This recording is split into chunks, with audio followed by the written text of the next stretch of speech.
जो bell under the PMLA क्या है ये, तो इसको चीज को समझेंगे सर। तो explain the has been the under the PMLA the become the near the impossible क्या है। Recently in the supreme court in the case of the विजय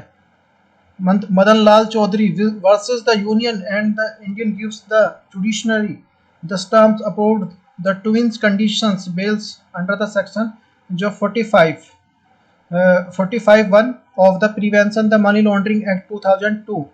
तो PMLA। तो हाल ही में सुप्रीम कोर्ट ने विजय मदन लाल चौधरी बनाम जो भारत संघ के मामले में धन संशोधक विधेयक अधिनियम 2002 PMLA की धारा 45A के तहत जो जमानत जुड़वा शर्तों को जो मंजूरी न्यायिक मोहर दे दी है। तो क्या है देखो ये PMLA the prevention of the money laundering act, ये PMLA ने में जो FIR रिपोर्ट की तरह जो ECI रिपोर्ट होती है और रिपोर्ट के आधार पर जो आगे केस चलता है। आप जो FIR के बिना किसी भी को गिरफ्तार नहीं कर सकते। अब जो PMLA की जो बेल मिलना बहुत ही ज़्यादा मुश्किल है, जो बेल मिलना जो असंभव सही है। 2018 के बाद जो सुप्रीम कोर्ट ने कानून पास किया था कि अभी जो सुप्रीम कोर्ट के पास जो विजय मदन लाल चौधरी वर्सेस जो इंडिया का जो केस आया है, अब जो PMLA में दो जो कंडीशंस हैं इसके जो बाद जो आपको बेल मिलेगी। एक जो सुप्रीम कोर्ट ने इस प्रकार की अपनी मोहर लगा दी है। तो सारी चीज को देखो समझेंगे कि केस कंडीशन क्या है भाई।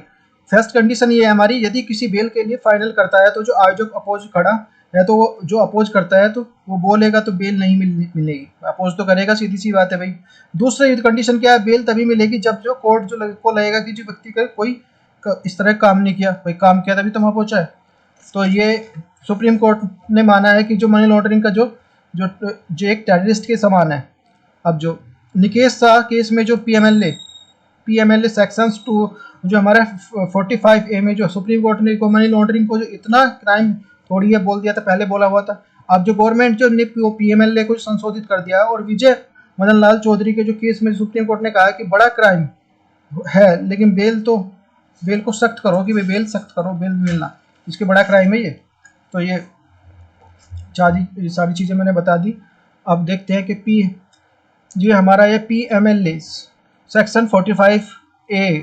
of the PMLA requires that the before the person of the released on the bail the bonds and the public prosecutors must be the initially given the opportunity to oppose the applications।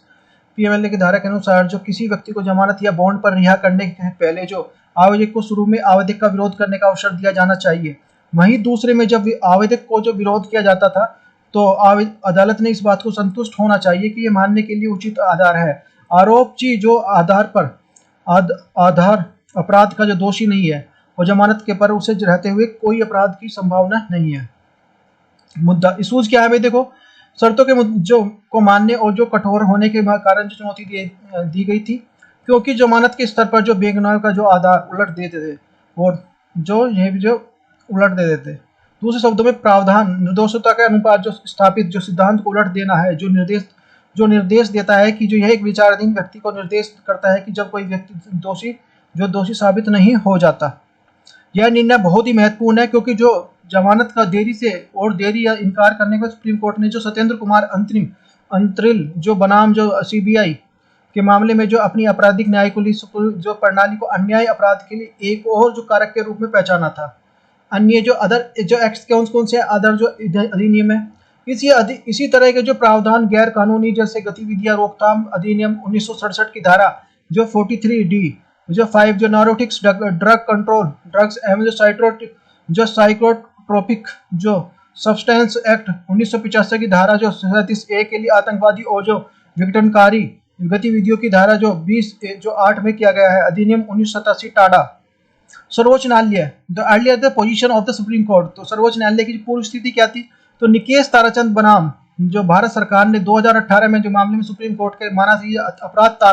अपराध जो आतंकवाद जितना जो जघन्य नहीं है, ये जो जितना जघन्य नहीं है 2018 में माना था। अब इसमें चेंज किया बल्कि जो सूची में ए में जो सूचीबद्ध किए गए जो विधेयक अपराध हैं, इसलिए अदालत ने जो धारा 45 को एक जो संवैधानिक एवं जो आपराधिक जो संविधान अनुच्छेद 14 और जो 21 का उल्लंघन करते हुए रद्द कर दिया था।